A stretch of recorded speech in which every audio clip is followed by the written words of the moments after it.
Hello friends, welcome you all. आज मैं आपके लिए जो वीडियो लेकर आ रहा हूं, देखिए बात करने वाले हैं सेक्टर की रैली की। देखिए अपर सर्किट जब आप देखते हो किसी सेक्टर में एक नहीं बल्कि अनेक अपर सर्किट्स लगते हैं तो वो सेक्टर स्पेसिफिक मूवमेंट जो होती है उसकी चाल आपको बहुत जल्दी समझ में आ जाती है। और जब यहाँ पे जब इस तरीके की रैली आती है तो आपको इतनी सारी अपॉर्चुनिटीज एक साथ मिलती है कि आप कहोगे ये हो क्या रहा है। एक नहीं अनेक अपर सर्किट्स लगते हैं और साथ के साथ कई दिन तक लगातार भी लग सकते हैं। तो चलिए समझते हैं इस सेक्टर स्पेसिफिक मूवमेंट के ऊपर। और आगे बढ़ने से पहले मैं आपको बता दूं, अगर आपने अब तक चैनल को सब्सक्राइब नहीं किया तो जल्दी से सब्सक्राइब कर लें, बेल आइकन को प्रेस कर लें जिससे आपको नोटिफिकेशन आती रहेगी। और प्राइस एक्शन सीखने के लिए आप मेंबरशिप ज्वाइन कर सकते हो ज्वाइन बटन पे क्लिक करके। अब सीधे आपको लेके चलता हूं ये सेक्टर स्पेसिफिक मूवमेंट, यानी कि बात करेंगे टेक्सटाइल स्टॉक्स की। आपने देखा होगा पिछले कुछ टाइम में नवंबर, दिसंबर, जनवरी हमने बहुत सारी वीडियोस टेक्सटाइल स्टॉक्स की एक नहीं बल्कि अनेक अलग अलग तरीके के छोटे से बड़े स्टॉक्स को फोकस करके आपके सामने लेके आए। इसका बेहतरीन एग्जाम्पल अगर आप देखो तो गिनी फिला का ये एग्जाम्पल है। ये गिनी फिला का एग्जाम्पल आप देखोगे तो ये जब ये मंथली की लो वॉल्यूम की करेक्शन रिजॉल्व हो रही थी तो आपके लिए वीडियो आया था, और वो भी नवंबर की सीरीज में। ये देखिए 35 का प्राइस और इसका टारगेट रखा गया था ये 60 रुपीज के लेवल पे, और तो गिनी फिला ने वो टारगेट आज की डेट में अचीव कर लिया है। तो ये कितनी बढ़िया बात है कि नहीं। ये जरा देखिए इस वीडियो को जहां पे हम गिनी फिला और साथ के साथ काइटेक्स को फोकस कर रहे थे, और हमारा मेजर फोकस अक्सर याद रखें इस बात को, जब भी आप छोटे स्टॉक्स की बात करते हो तो आपका टाइम फ्रेम बड़ा होना चाहिए ताकि आप किसी भी तरीके की मैनिपुलेशन में ना फंसे। क्योंकि मार्केट में देखिए फंसाने वाले बहुत लोग बैठे हुए हैं और छोटे छोटे स्टॉक्स में इस तरीके की जानबूझ के मैनिपुलेशन भी की जाती है। लेकिन जब आपका टाइम फ्रेम बड़ा होता है तो आपका पोजीशन साइज कम होता है, तो फिर आपको ऐसी अनसर्टेनिटीज का डर नहीं लगता। तो गिनी फिला ने टारगेट अचीव कर लिया, प्रीवियस लिक्विडिटी एरिया को रीच कर गया। लेकिन यही नहीं, अभी हमारे पास कुछ ऐसे स्टॉक्स हैं जहां पे अभी मौका बरकरार है। और अभी रिसेंटली जब हमने वीडियोस क्रिएट किए तो टेक्सटाइल के अलग अलग स्टॉक्स आपके सामने शेयर किए गए थे। उसमें अगर आप देखो टेक्सटाइल के स्टॉक्स की अगर मैं बात करूं तो पूरा का पूरा मैं कहूंगा एरिया उठा के आपने आपके सामने रख दिया था। टेक्सटाइल के छोटे से बड़े अलग अलग सेगमेंट के अलग अलग स्टॉक्स हैं।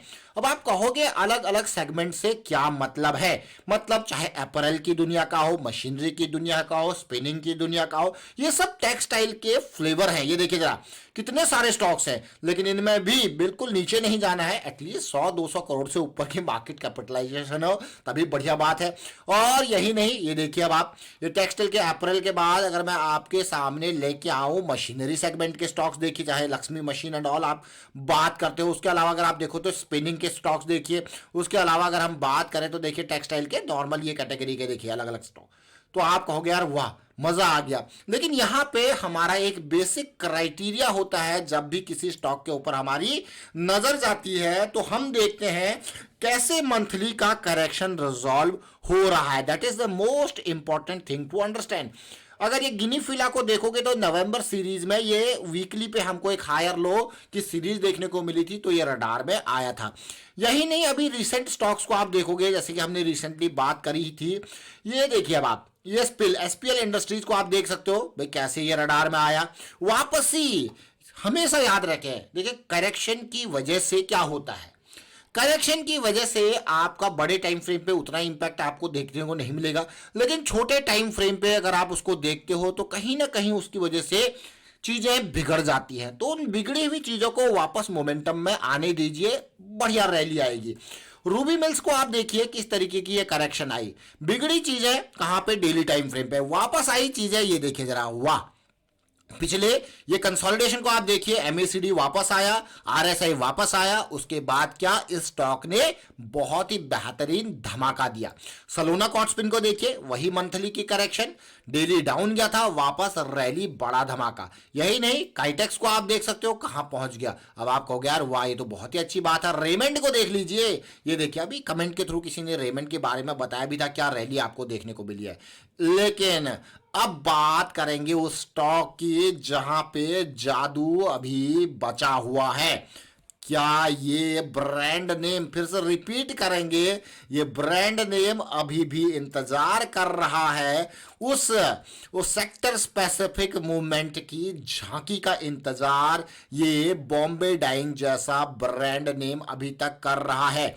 क्योंकि ये 117 पे अभी भी ट्रेड कर रहा है, तो यहां पे अपॉर्चुनिटी अभी बाकी। ये देखिए जरा डेली पे सिचुएशन को आप देख सकते हो कि क्या बढ़िया तरीके की करेक्शन अभी इन प्रोग्रेस है। धीरे धीरे पॉजिटिविटी जरूर बना रहा है, बट अभी वो ब्लास्ट, वो बड़ी रैली जिसका इंतजार है वो पेंडिंग पड़ी हुई है। और यही नहीं, मैं आपको फिर से रिपीट करूंगा, आप हमेशा एक बात का ध्यान दीजिए, हमेशा जो अपॉर्चुनिटी आपको ग्रैब करनी है उसके 3 बेसिक प्रॉपर्टीज हैं।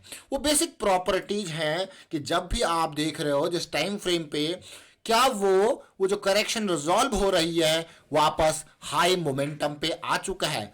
जहां पे स्थिति बिगड़ी थी वो स्थिति अंडर कंट्रोल आ चुकी है, वापस मोमेंटम गेन किया या नहीं किया। देखिए ये तो सारी मोमेंटम की बात होगी। अब वो 3 एट्रीब्यूट्स जिनकी बात कर रहे थे, मोमेंटम, प्रोबेबिलिटी, रिस्क, ये 3 बहुत बड़े बड़े शब्द हैं, बहुत ही बड़े बड़े। इन शब्दों के ऊपर आप पूरी पूरी किताबें देख सकते हो, आप खुद भी इनके ऊपर बड़ी बड़ी किताबें लिख भी सकते हो, क्योंकि ये 3 प्रोबेबिलिटी, मोमेंटम और रिस्क अपने आप में एक अलग ही दुनिया है। तो ये इन तीनों शब्दों का हम बार बार प्रयोग करते रहते हैं, हर वीडियो के माध्यम से इन तीनों शब्दों को डिटेल में आपको बताने की कोशिश जरूर करते हैं। तो आपने देखा ये सेक्टर स्पेसिफिक मूवमेंट की जो हम बात कर रहे हैं, तो आपसे फिर से कहेंगे, देखिए मेहनत जरूर करनी होती है, और वो मेहनत आपको इतने सारे स्टॉक्स में से, अब आप कहोगे यार कैसे चूज करें ये स्टॉक, कैसे एनालाइज करें इसके अलग अलग टाइम फ्रेम को। ये गिनी फिला जैसे स्टॉक्स इतने छोटे जिनको लोग जानते भी नहीं हैं, जो अपने टारगेट को अचीव करके दे रहे हैं, और वही 35 से सीधे 60-62 का जो ये ऑल टाइम हाई का ये टारगेट था ये अचीव किया, कैसे इनको लेके आती हो, ये मल्टी टाइम फ्रेम वाइज कैसे एनालाइज करते हो। बहुत सारे क्वेश्चंस आपके मन में जरूर होंगे, लेकिन ये कोई, मैं कहूंगा, चीजें कोई छुपी हुई चीजें नहीं, कोई सीक्रेट वाली चीजें नहीं, ये आपके सामने है। ये जीरोधा का काइट प्लेटफॉर्म है जिसको हम यूज करते हैं मल्टी टाइम फ्रेम एनालिसिस के लिए। यही चीज अगर आप ट्रेडिंग व्यू पर देखोगे तो आपको मिलेगी बहुत ही कॉस्टली, यानी कि $600 का ईयरली चार्ज है इसके लिए, और जीरोधा पे ये बिल्कुल फ्री है। इसीलिए डीमैट अकाउंट के लिए वीडियो के डिस्क्रिप्शन में जीरोधा का लिंक दिया हुआ है, क्लिक करके अपना डीमैट अकाउंट ओपन कीजिए और ये $600 की इस लर्निंग वाले टूल को यूज कीजिए। अब आप कहोगे क्या बात कर रहे, सीधे ये बिल्कुल, ये जो जीरोधा यूज करता है ना, ये ट्रेडिंग व्यू का ही जो है इन्होंने आपस में जो है बिजनेस प्रपोजल के थ्रू ये चीजें ले रखी हैं ऑलरेडी, तो ये अपने क्लाइंट्स को ये अवेलेबल कराते हैं बिल्कुल फ्री में। तो हमें तो लर्निंग के लिए चाहिए, हमें तो भाई एनालिसिस के लिए चाहिए, तो क्यों ना यहाँ पे इसका फायदा लिया जाए। क्यों 40-50 हजार वहां लगा के, बल्कि यहीं पे इसका फायदा फ्री में ही उठाया जाए। बहुत इंपॉर्टेंट मैं कहूंगा ये टूल यहाँ पे जीरोधा प्रोवाइड करता है, तो इसीलिए एक आसानी हो जाती है जब आप स्टॉक्स को एनालाइज करते हो। आप 3 टाइम फ्रेम को एक साथ देख सकते हो, 3 टाइम फ्रेम नहीं बल्कि आप 6 टाइम फ्रेम को एक साथ देख सकते हो। इसके ऊपर काफी डिटेल में हमने एक वीडियो क्रिएट किया है, उसको हम यहाँ पे डिस्क्रिप्शन में लिंक दे देंगे, या फिर ऊपर आई बटन पे जाके आप उसको देख सकते हो। काफी डिटेल में इसके बारे में चर्चा कर रखी है, बट आपको समझ में आया होगा कि कैसे यह अपर सर्किट एक नहीं अनेक याद रखें, जब सेक्टर स्पेसिफिक मूवमेंट होता है तो आपको बहुत बढ़िया बढ़िया अपॉर्चुनिटी और इस तरीके की, मतलब जरूरी नहीं आपको हर स्टॉक के पीछे भागना हो। जो स्टॉक आपको ज्यादा कॉन्फिडेंस वाला लग रहा है आप उसके पीछे जा सकते हो। तो ये उम्मीद करता हूं प्राइस एक्शन आपको समझ में आ रहा होगा, सीखने को बहुत कुछ मिल रहा होगा। इवन रेमंड जैसे स्टॉक्स की रैली भी हमारे लर्निंग मेंबर ने कमेंट्स के थ्रू हमें सारी डिटेल ऑलरेडी देखिए। जो रेगुलर व्यूअर हैं उनको बहुत सारी चीजें यहां पे वो रेगुलर बेसिस पे रेगुलर वीडियोस के माध्यम से सीख रहे हैं और प्राइस एक्शन की सीरीज के माध्यम से भी सीख रहे हैं। तो बहुत मैं कहूंगा आप लोगों को यहां पे जो लर्निंग का जो मॉड्यूल आपको दिया है इसमें प्रोसेस के ऊपर बात की जाती है, टिप्स या रिकमेंडेशन के ऊपर बिल्कुल भी नहीं, रिस्क मैनेजमेंट के ऊपर बात की जाती है। और उम्मीद करता हूं कि आप भी इसी प्रोसेस को फॉलो कर रहे होंगे। वीडियो अच्छा लगा तो शेयर कीजिए, लाइक कीजिए, प्राइस एक्शन सीखते रहिए, प्रैक्टिस करते रहिए, कमेंट्स के थ्रू अपना लर्निंग एक्सपीरियंस भी शेयर करते रहे। And thank you for watching the video.